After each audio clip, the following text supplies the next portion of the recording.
ஆண்டிப்பட்டி வீர ஆஞ்சநேயர் கோவிலில் திருவிளக்கு பூஜை நடைபெற்றது.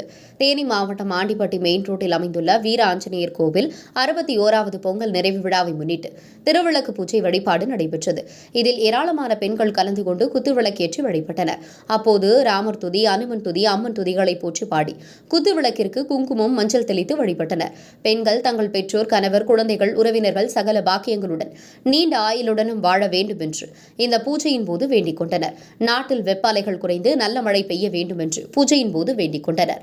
பூஜையில் கலந்து கொண்ட அனைவருக்கும் பிரசாதம் மற்றும் பரிசு பொருட்கள் வழங்கப்பட்டது. ஏற்பாடுகளை விழா குழுவினர் செய்திருந்தனர். உங்கள் பகுதியில் உடனுக்குடன் முக்கிய செய்திகள் உங்கள் விரல் நுனியில் காண எங்கள் தவசி நியூஸ் 24 சேனலை காண தவறாதீர்கள். உங்கள் தேனி ஆண்டிப்பட்டி செய்தியாளர் தாசா பிரகாஷுடன் உங்கள் தவசி ரமேஷ்.